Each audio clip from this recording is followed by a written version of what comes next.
Welcome to Queretaro. I have to be totally honest about this video here and my visit to Queretaro as I'm editing the film.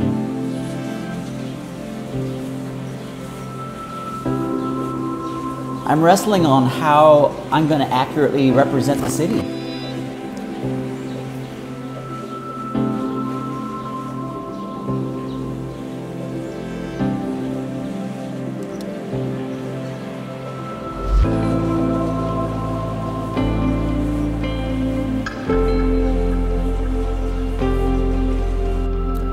Hey there. I took on the normal vlogging routine that I've been using on all the previous cities, and the recipe seemed to work for me anyway. But here I felt I really haven't made a connection. I don't know if it's because I came from Morelia and I really liked Morelia a lot, and coming to Queretaro, I don't know, I was expecting, I don't know what my expectations were, but I really didn't connect with the city very well. I took a tour, I used the public transportation, I went to local restaurants. So I feel a little guilty for not giving a glowing review about this city. I think it's just going to be pretty much editing the sights and scenes, because I tell you one thing about the city of Queretaro, it is very easy on the eyes. The architecture is amazing. Things that I do like about Queretaro, well, I found a lot of good IPA beer. That's always important to me.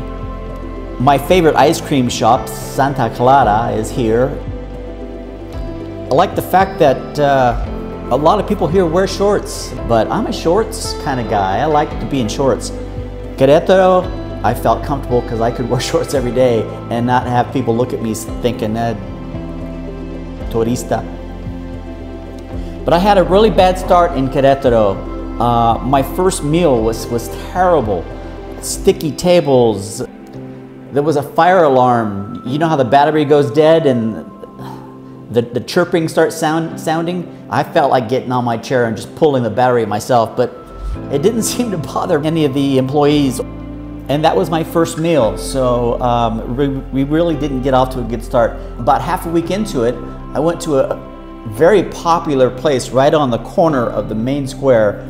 It's a hub, it's for tourists and locals alike. The lady at the register, I'm just gonna say it, she stole 100 pesos from me. I needed smaller bills, so I gave her the 200 for that purpose.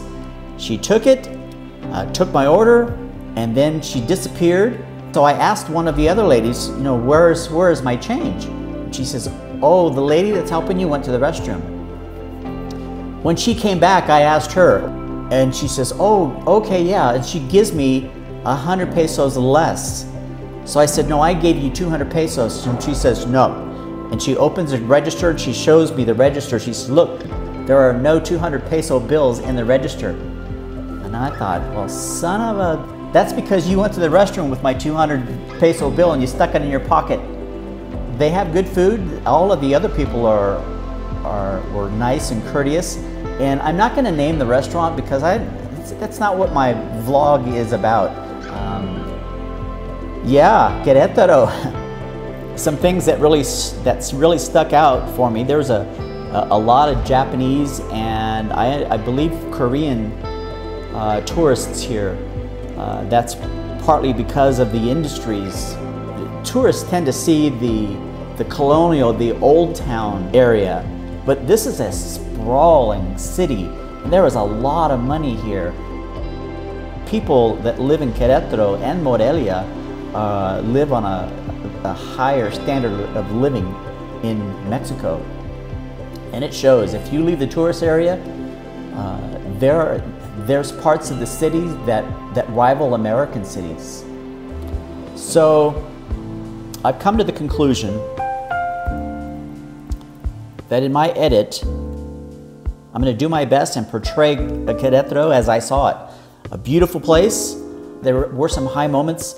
On my last day, there was the most beautiful thing I've seen on the main square, where many of the elderly people, I can tell they were all locals, they dressed up and they played the most beautiful classic Mexican music. It was almost moving for me, and so important that these folks get to get out, dress up, and enjoy each other and dance. These people are good dancers.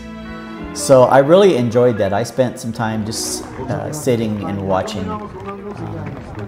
the senior citizens of Querétaro enjoy themselves. Good stuff. So here's my edit of Querétaro. I hope you like it.